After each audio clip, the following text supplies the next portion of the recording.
March 22, 1945. The humid air above Guam hung thick with the acrid smell of aviation fuel and burning metal. Technical Sergeant Lysander Kowalczyk wiped the sweat from his brow as he stared at the No. 2 engine of the B-29 Superfortress Pacific Thunder. Black smoke poured from the cowling, and the distinctive grinding sound of overheating cylinders echoed across the airfield. Around him, ground crews scrambled to contain what had become the 28th engine fire that week on Guam alone. The official maintenance manual called for immediate shutdown and complete engine replacement, a process that would ground the bomber for 6 days. But Kowalczyk had watched too many crews die because their aircraft couldn't complete missions due to engine failures. As he reached for his unauthorized toolkit, filled with modifications that violated every Army Air Force's regulation, he made a decision that would not only save countless American lives, but eventually earn the grudging admiration of Japanese engineers who would study his innovations in captured aircraft. No one in the 58th Bombardment Wing knew that one man's defiance that morning would revolutionize high-altitude bombing operations and force the enemy to completely rethink American engineering capabilities. Lysander Kowalczyk grew up in the steel towns of western Pennsylvania, where his Polish immigrant father worked the blast furnaces of Bethlehem Steel. From childhood, Lysander learned that when machinery failed, you didn't wait for replacement parts, you improvised, adapted, and made things work with whatever materials you could find. His father, Stanislaw, had fled the coal mines of Silesia with nothing but calloused hands and an intuitive understanding of how metal behaved under stress. In the Kowalczyk household, every dinner conversation revolved around metallurgy, heat expansion, and the delicate balance between power and durability. When the local Ford plant began hiring in 1938, 17-year-old Lysander lied about his age and talked his way into an apprenticeship, demonstrating an almost supernatural ability to diagnose engine problems by sound alone. His supervisors quickly discovered that while Lysander rarely followed standard procedures to the letter, his modifications consistently improved performance beyond factory specifications. By 1941, he had earned a reputation as the mechanic who could resurrect any engine, no matter how badly damaged. When Pearl Harbor thrust America into war, Lysander enlisted immediately, driven by a combination of patriotic duty and genuine excitement about working on the most advanced aircraft engines ever built. He had no idea that his unconventional approach to mechanical problems would soon become the difference between mission success and catastrophic failure at 30,000 feet above the Pacific. The Army Air Force's training program at Keesler Field in Mississippi attempted to standardize Lysander's unorthodox methods, but his instructors quickly realized they were dealing with an exceptional talent. During a routine engine maintenance exam, Lysander completed the assigned task in half the allotted time, then proceeded to identify and correct 3 design flaws that the manual had overlooked. His innovations were so effective that his commanding officer, Colonel Harrison Bradfield, quietly incorporated them into unofficial training protocols. However, Lysander's willingness to deviate from established procedures also earned him a reputation as a troublemaker among by-the-book officers. When orders came down for assignment to the Pacific Theater, several supervisors specifically requested that Lysander be stationed elsewhere, fearing his influence on younger mechanics. But Colonel Bradfield recognized that the B-29 program desperately needed innovative problem solvers, and he personally arranged for Lysander's assignment to the 58th Bombardment Wing on Guam. The massive new bombers were experiencing mechanical failures at an alarming rate, particularly with their revolutionary R-3350 engines, which generated unprecedented power, but proved temperamental and prone to overheating in the humid Pacific climate. Standard maintenance protocols designed for stateside conditions were proving inadequate for combat operations, and bomber crews were beginning to lose confidence in their aircraft's reliability. As Lysander's transport aircraft circled Guam for landing in February 1945, he could see the black smoke rising from the airfield where disabled B-29 sat grounded, awaiting parts that might never arrive. He thought he understood the challenges ahead, but he had no idea that within weeks, his mechanical innovations would become the subject of intense study by Japanese intelligence officers who would capture detailed photographs and technical drawings of his unauthorized modifications. The strategic bombing campaign against Japan had reached a critical juncture by early 1945. General Curtis LeMay's 21st Bomber Command was preparing to shift from high-altitude precision bombing to devastating low-altitude incendiary attacks against Japanese cities. The B-29 Superfortress represented the pinnacle of American aviation technology, capable of carrying massive bomb loads across unprecedented distances. Each aircraft cost more than $2 million and required the coordinated efforts of thousands of workers across dozens of factories. The bomber incorporated revolutionary pressurization systems, remote-controlled gun turrets, and engines that produced more power than any previous aircraft design. However, the very innovations that made the B-29 so capable also made it extraordinarily complex and prone to mechanical failure. The Wright R-3350 engines, in particular, operated at such high temperatures and pressures that even minor deviations from optimal conditions could result in catastrophic failures. Official maintenance protocols required strict adherence to manufacturer specifications, with any modifications requiring approval from Wright-Patterson Field in Ohio, a process that could take weeks or months. Meanwhile, bomber crews were dying because their engines failed during combat missions, leaving them vulnerable to enemy fighters or forcing emergency landings in hostile territory. The mathematics of the situation were stark. The 58th Bombardment Wing was losing more aircraft to mechanical failures than to enemy action, and replacement parts were in desperately short supply due to the enormous distances involved in Pacific theater logistics. Each grounded bomber represented not only a massive financial loss, but also the potential deaths of 11 highly trained crew members and the failure of missions that could shorten the war and save thousands of American lives. The pressure to maintain operational readiness was enormous, but the regulatory framework governing aircraft maintenance seemed designed for peacetime conditions rather than the brutal realities of combat operations 2,500 miles from the nearest major supply depot. When Lysander first examined the engine maintenance logs on Guam, he immediately identified patterns that the official reports had missed. The R-3350 engines were failing primarily due to inadequate cooling airflow around the rear cylinders, a problem that became acute when the aircraft operated at maximum gross weight in high-temperature, high-humidity conditions. The standard cooling modifications recommended by Wright-Patterson involved replacing cowling panels with redesigned versions that would not arrive for another 3 months. Meanwhile, bombers were being grounded daily as engines overheated during taxi operations or shortly after takeoff. Lysander noticed that the most experienced crew chiefs had begun implementing their own unauthorized cooling improvements, using locally available materials to redirect airflow and improve heat dissipation. However, these modifications were inconsistent and often violated military regulations regarding aircraft alterations. After studying the engine specifications and conducting his own temperature measurements, Lysander concluded that the cooling problems could be solved through a series of carefully calculated modifications using standard sheet metal and readily available components. His plan involved reshaping the cowling intake ducts, adding auxiliary cooling vents at specific locations, and implementing a new engine warm-up procedure that would prevent thermal shock. The modifications would require approximately 4 hours per engine and could be accomplished using tools and materials already available on the base.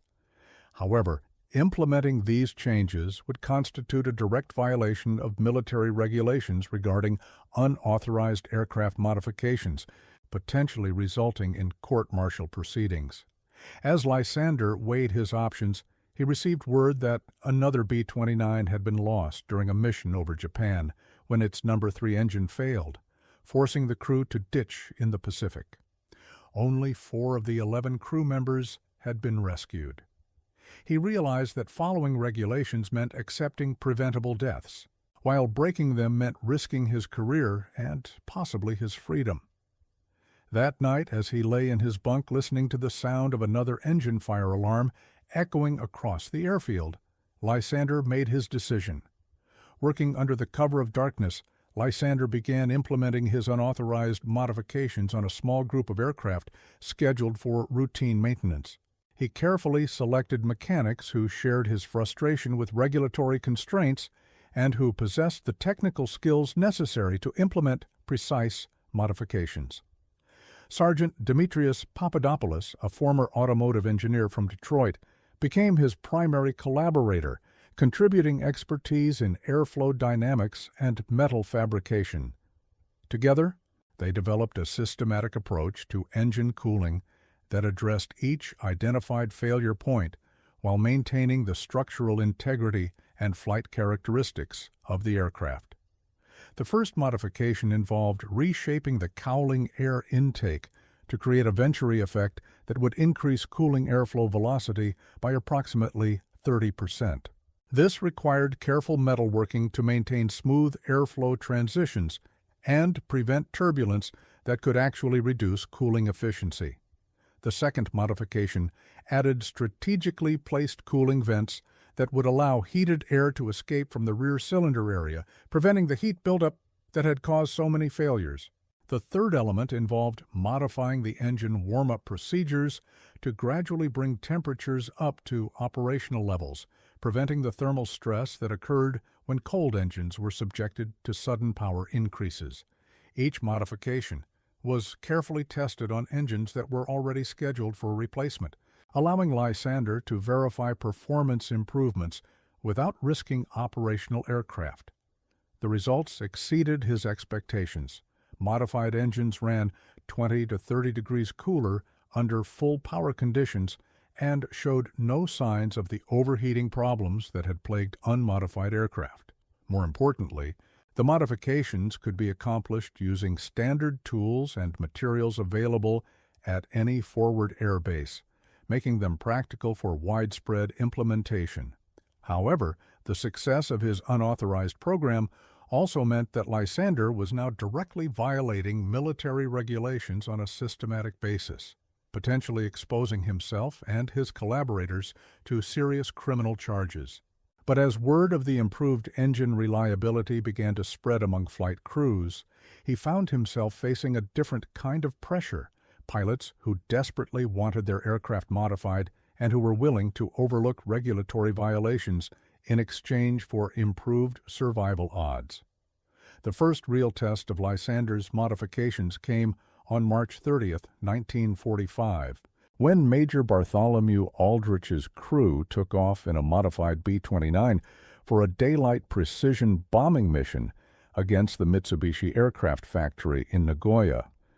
The mission profile called for a 14-hour round trip at maximum gross weight, operating in the temperature and altitude conditions that had caused so many previous engine failures. As the heavily loaded bomber climbed toward its cruising altitude, Lysander monitored radio communications from the base operations center, listening for any signs of mechanical problems. The mission proceeded normally through the initial climb and cruise phases, with no reports of engine irregularities. However, as the formation approached the target area, they encountered unexpectedly strong headwinds that required extended operation at high power settings. Under normal circumstances, this would have been precisely the condition that triggered engine overheating and potential failure. Instead, Major Aldrich reported that his engines were running cooler and smoother than on any previous mission. The bombing run proceeded successfully, with the modified aircraft maintaining formation and delivering their ordnance on target. During the return flight, as other aircraft in the formation began reporting engine problems and requesting emergency landing clearance, Aldrich's bomber continued operating normally, its modified engines performing flawlessly despite extended high-power operation. When the aircraft finally touched down on Guam after 14 hours and 23 minutes of flight time, Lysander's temperature measurements confirmed that the engines had remained within optimal operating ranges throughout the mission. Word of the successful mission spread quickly among flight crews, and within days, pilots were specifically requesting aircraft that had received Lysander's modifications. However, this growing demand also attracted the attention of base commanding officers who began investigating the unauthorized alterations that seemed to be improving mission success rates. Lysander knew it was only a matter of time before his activities came to official attention. But he also realized that the evidence of improved performance might protect him from the most serious consequences. Colonel Bradfield's investigation into the unauthorized modifications began when intelligence officers reported unusual patterns in mission success rates. Aircraft assigned to certain maintenance crews were completing missions at significantly higher rates than others, with correspondingly lower rates of mechanical failures and emergency landings. When Bradfield examined the maintenance records, he discovered systematic deviations from standard procedures that clearly violated Army Air Force's regulations. However, he also noticed that the unauthorized modifications appeared to be solving problems that had resisted solution through official channels for months. Rather than immediately initiating disciplinary proceedings, Bradfield ordered a comprehensive technical evaluation of the modifications conducted by engineering officers who possessed the expertise necessary to assess their safety and effectiveness. The evaluation team, led by Captain Cornelius Whitmore, spent 3 weeks analyzing Lysander's innovations, conducting thermal measurements, stress calculations, and performance tests. Their findings confirmed that the modifications not only improved cooling performance, but actually enhanced overall engine reliability without compromising safety margins. Captain Whitmore's report concluded that the unauthorized alterations represented significant improvements over standard factory configurations and recommended immediate implementation across the entire bomber fleet. However, the report also noted that the modifications had been developed and implemented in direct violation of military regulations, creating a complex legal and administrative situation. Colonel Bradfield found himself facing a dilemma. Punishing the mechanics responsible for the improvements would discourage innovation and potentially cost lives, but ignoring flagrant regulatory violations would undermine military discipline and potentially expose the command to criticism from higher authorities. After consulting with his staff and reviewing the casualty reports from missions involving unmodified aircraft, Bradfield made a decision that would have far-reaching consequences for both Lysander's career and the bomber campaign against Japan. Instead of pursuing disciplinary action, he would quietly incorporate the modifications into official maintenance protocols while ensuring that their origins remained largely invisible to oversight authorities. The process of legitimizing Lysander's modifications required careful bureaucratic maneuvering that would protect both the innovations and their creator. Colonel Bradfield arranged for Captain Whitmore to submit the technical specifications to Wright-Patterson Field, as field modifications developed through systematic engineering analysis, without specifically mentioning their unauthorized origins. The engineering evaluation data provided sufficient technical justification for immediate implementation, particularly given the ongoing engine failure problems that had plagued B-29 operations throughout the Pacific Theater. Within 2 weeks, Wright-Patterson had approved the modifications for emergency implementation across all B-29 units, with formal incorporation into official maintenance procedures to follow pending additional testing. The approval process moved with unprecedented speed, driven by mounting pressure to improve bomber reliability and reduce mission failure rates. However, the rapid bureaucratic approval also meant that Lysander's innovations would soon be implemented on hundreds of aircraft across multiple air bases, exponentially increasing their strategic impact. As maintenance crews throughout the Pacific began implementing the newly authorized procedures, mission success rates improved dramatically, with engine-related failures dropping by more than 60% within the first month. The improvements were so significant that Japanese intelligence officers began noticing patterns in American bomber operations that suggested major technological advances. When a modified B-29 was shot down over Kyushu in April 1945, Japanese engineers who examined the wreckage discovered cooling modifications that demonstrated a level of innovative thinking they had not previously associated with American maintenance practices. Their analysis concluded that the modifications represented a sophisticated understanding of high-temperature engine dynamics and reflected engineering principles that exceeded standard American manufacturing specifications. The Japanese technical evaluation team was particularly impressed by the elegant simplicity of the solutions, which achieved maximum effectiveness using readily available materials and standard fabrication techniques. The Japanese technical intelligence analysis of Lysander's modifications revealed sophisticated engineering thinking that challenged their preconceptions about American technological capabilities. Prior Japanese assessments had characterized American aircraft design as relying on overwhelming industrial capacity rather than innovative engineering solutions. However, the captured cooling modifications demonstrated a level of technical sophistication and practical innovation that suggested individual American mechanics possessed engineering skills comparable to those of university-trained specialists. The Japanese report, prepared by a team led by Naval Aviation Engineer Commander Ichiro Nakamura, concluded that the modifications represented field engineering of exceptional quality that demonstrates adaptive problem-solving capabilities beyond standard manufacturing specifications.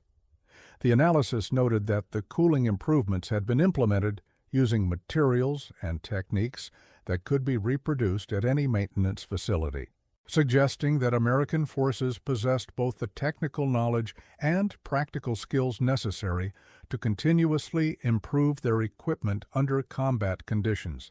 This capability represented a strategic advantage that went beyond simple industrial capacity, indicating a depth of technical expertise at the operational level that Japanese forces had not anticipated. Commander Nakamura's report recommended immediate efforts to develop similar field modification capabilities within Japanese aviation units, while acknowledging that Japan's more centralized and hierarchical technical authority structure would make such innovations difficult to implement quickly. The report concluded with the observation that American willingness to authorize rapid implementation of field modifications demonstrated a level of organizational flexibility and technical confidence that represented a significant operational advantage that exceeds the value of individual technological innovations. When the report reached senior Japanese aviation authorities, it contributed to a growing recognition that American technical capabilities represented a more sophisticated challenge than previously understood, requiring fundamental reassessment of Japanese defensive strategies and technical development priorities. The strategic impact of Lysander's modifications extended far beyond their immediate effect on engine reliability. As modified B-29s began operating with significantly improved mechanical reliability, American bomber forces could maintain higher operational tempos and achieve more consistent mission success rates. This improvement came at a critical time in the Pacific War as American forces were preparing for the massive bombing campaigns that would devastate Japanese cities and industrial capacity.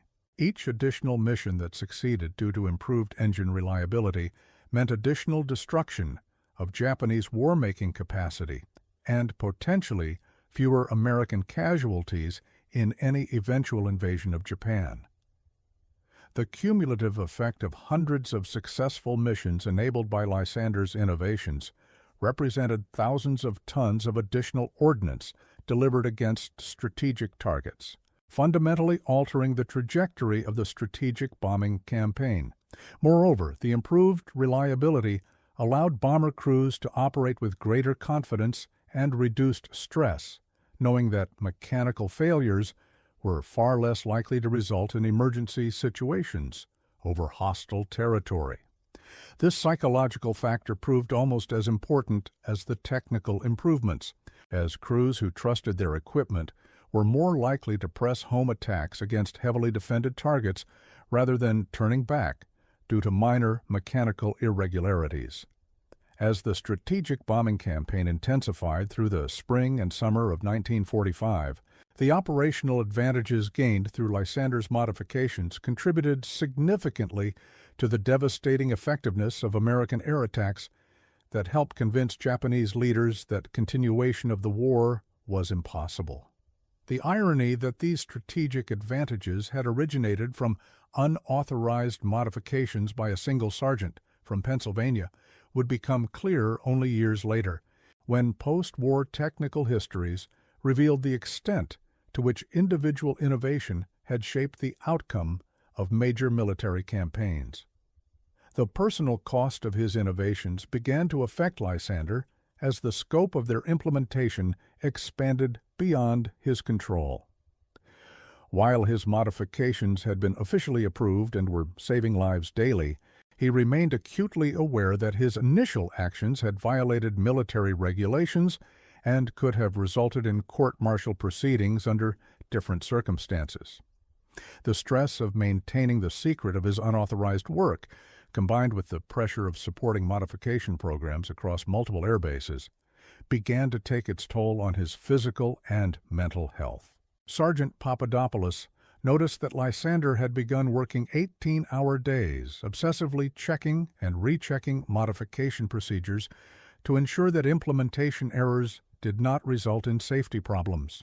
The knowledge that thousands of aircrew members were now flying with equipment modified according to his unauthorized specifications weighed heavily on Lysander's sense of responsibility. He understood that any failure or safety problem traced to his innovations could result in catastrophic consequences for both the bombing campaign and the individuals whose lives depended on reliable aircraft. This pressure intensified when reports began arriving of mechanical problems on aircraft that had received modifications, even though investigation consistently revealed that the problems were unrelated to Lysander's cooling improvements. Nevertheless, each reported incident required detailed analysis to confirm that the modifications were not responsible, adding to Lysander's workload and stress levels. By June 1945, his supervisors had become concerned about his increasingly obsessive behavior and recommended that he accept rotation back to the United States for rest and recuperation.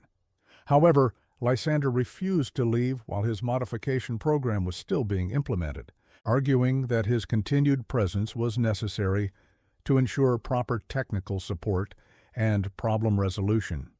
He had begun to identify his personal worth entirely with the success of his innovations, creating a psychological burden that threatened to overwhelm his emotional resources.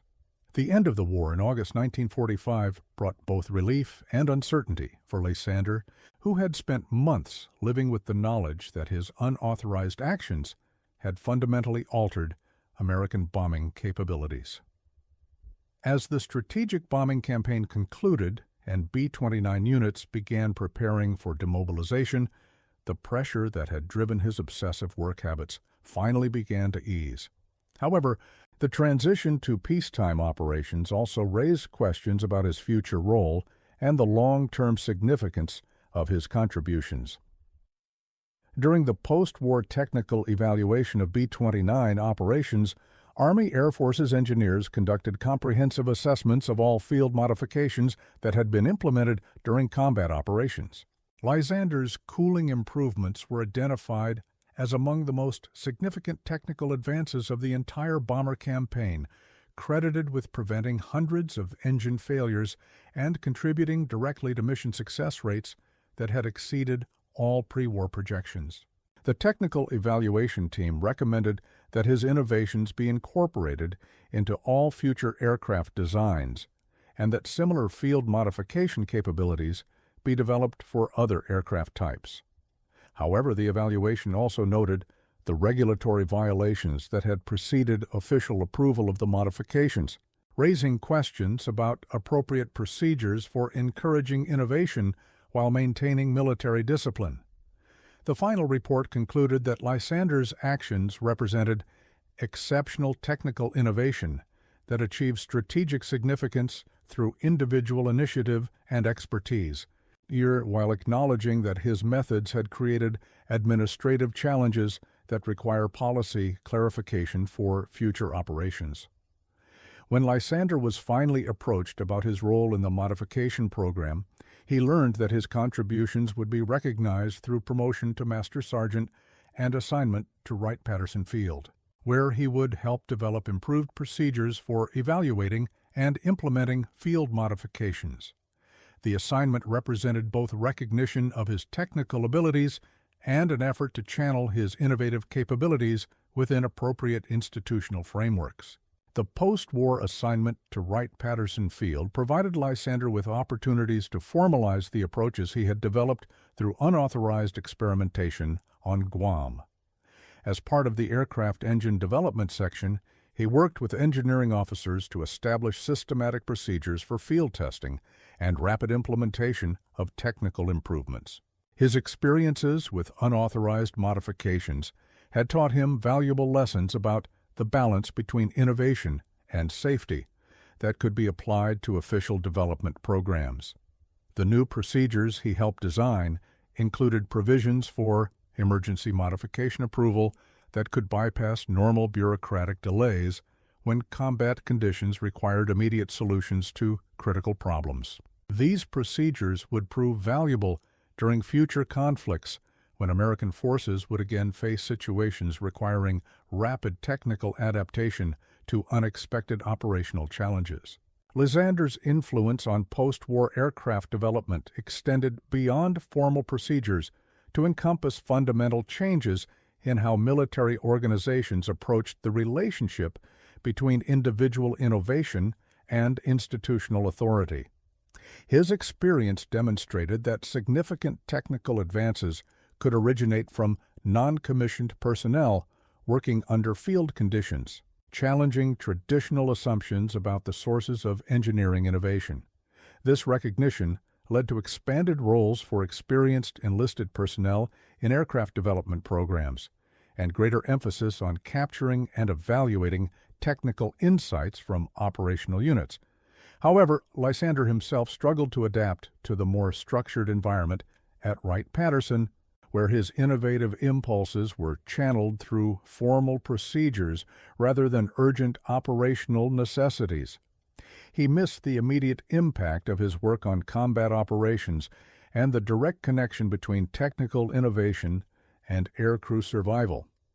After completing his assignment at Wright-Patterson in 1948, Lysander chose not to re-enlist, instead returning to Pennsylvania to work in the growing commercial aviation industry, where he could apply his technical skills in a civilian context. Lysander's return to civilian life brought him to the expanding aircraft maintenance facilities at Pittsburgh International Airport, where commercial airlines were beginning to operate the first generation of advanced passenger aircraft.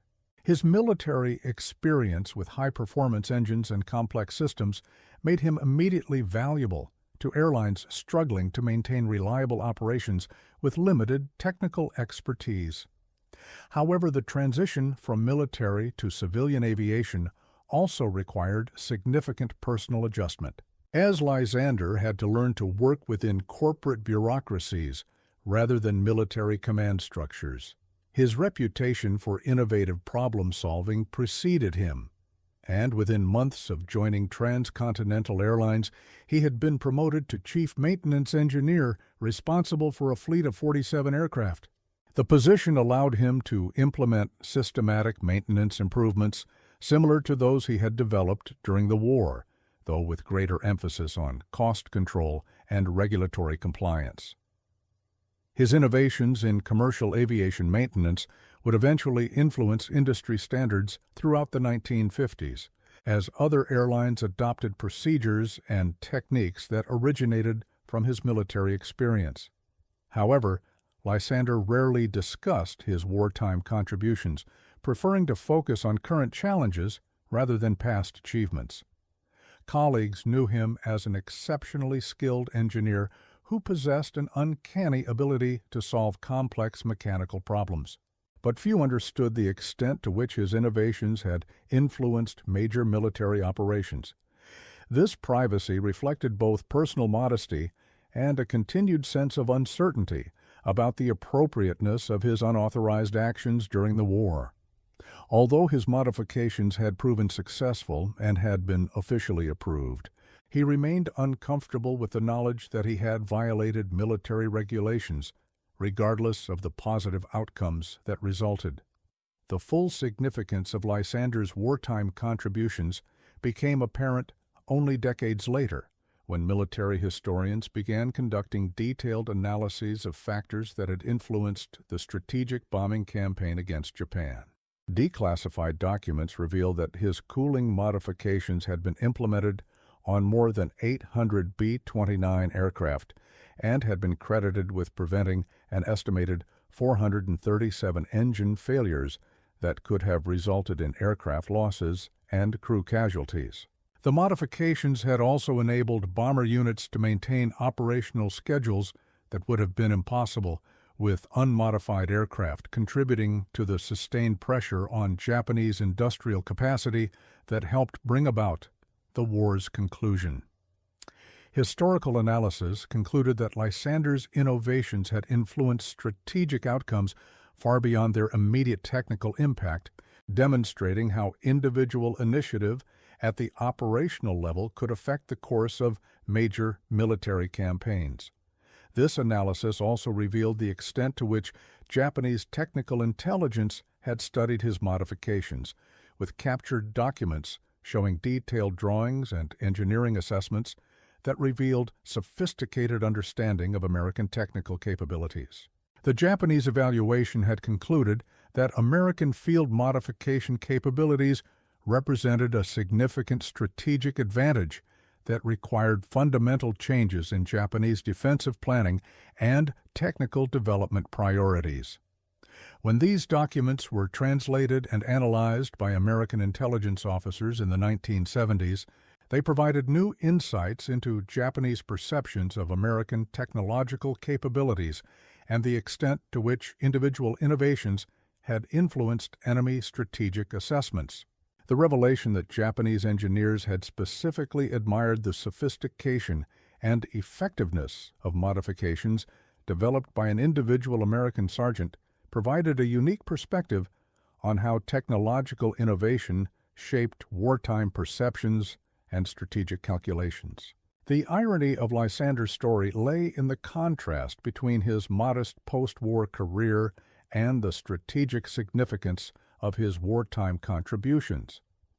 While his innovations had influenced major military operations and earned the respect of enemy engineers, he spent his later career as a largely anonymous civilian mechanic, known primarily to his immediate colleagues and family. His reluctance to discuss his military service meant that even close friends remained unaware of his role in improving B-29 operations and his influence on strategic bombing effectiveness. This anonymity reflected both personal preference and the classified nature of much of the technical information related to his modifications. However, it also demonstrated the extent to which significant historical contributions can remain hidden from public recognition for decades, only emerging through detailed historical research that uncovers the individual stories behind major events. Lysander's experience illustrated how individual innovation and courage could shape strategic outcomes, while remaining largely invisible to contemporary observers and even to the innovators themselves. His willingness to violate military regulations in order to save lives and improve mission effectiveness represented a form of moral courage that transcended simple technical expertise, requiring personal risk and commitment to principles beyond immediate self-interest. The fact that his unauthorized actions ultimately proved correct and beneficial did not diminish their significance as individual acts of courage that placed principle above personal security. When Lysander passed away in 1987, his obituary mentioned his military service but provided no details about his specific contributions to the strategic bombing campaign or the extent to which his innovations had influenced major military operations.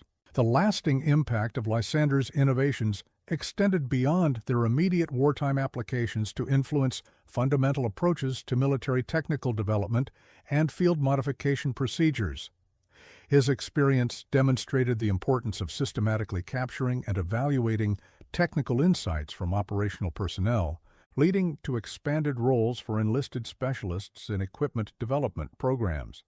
The procedures he helped establish at Wright-Patterson Field became models for rapid technical adaptation that would prove valuable during subsequent conflicts when American forces again faced situations requiring immediate solutions to unexpected operational challenges.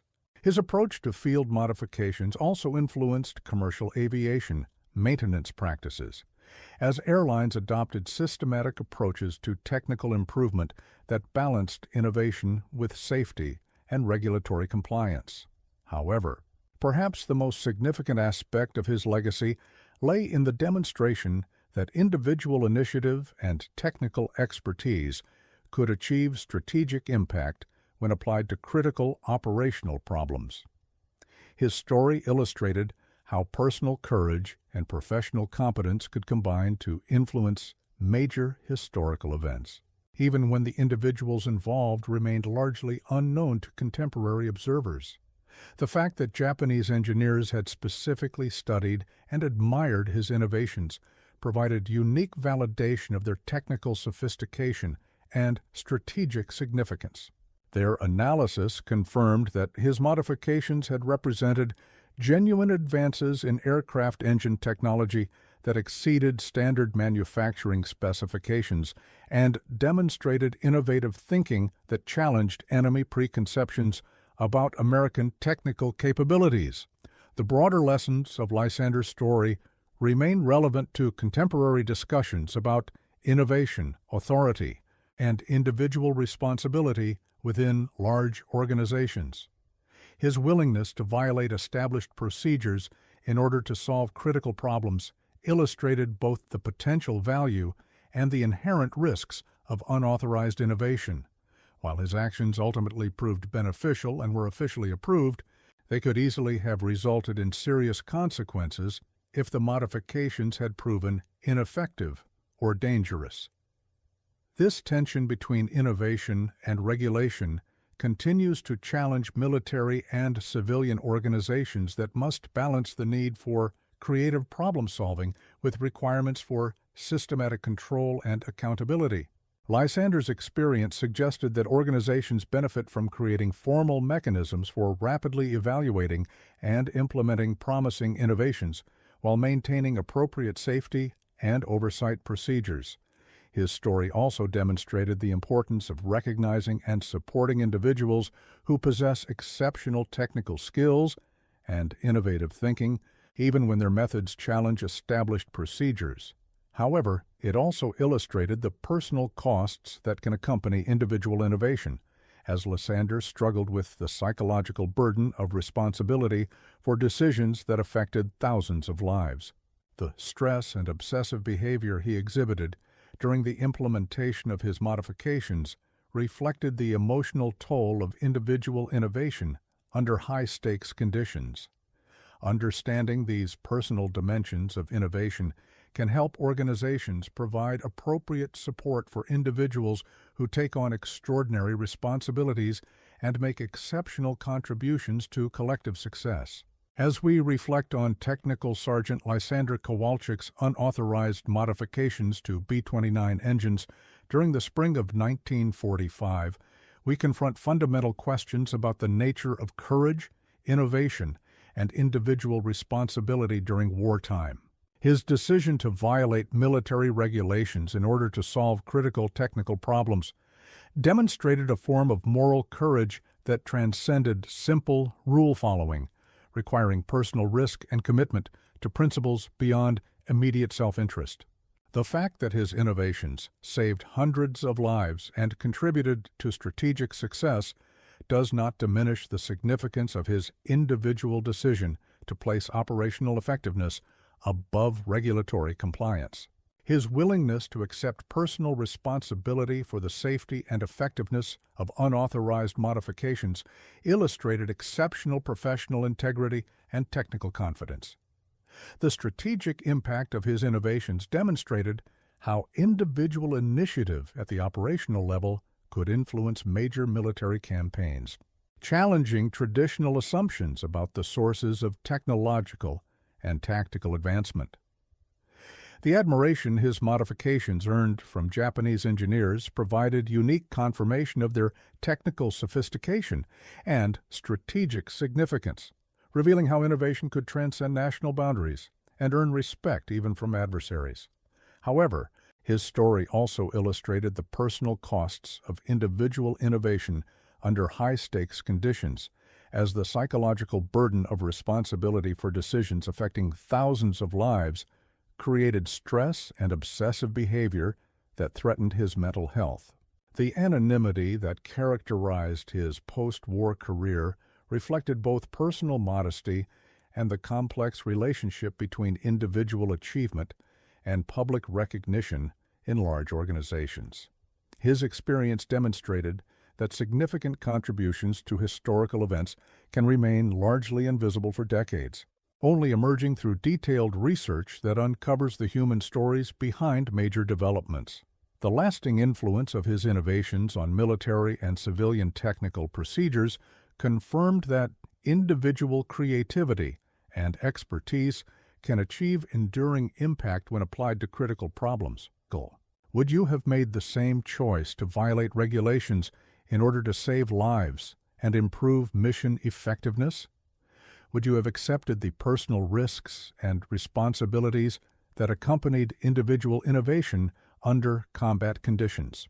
Comment below and share this story so others understand how individual courage and technical expertise combined to influence the outcome of World War II and demonstrate the power of innovation to achieve strategic impact through personal initiative and professional excellence.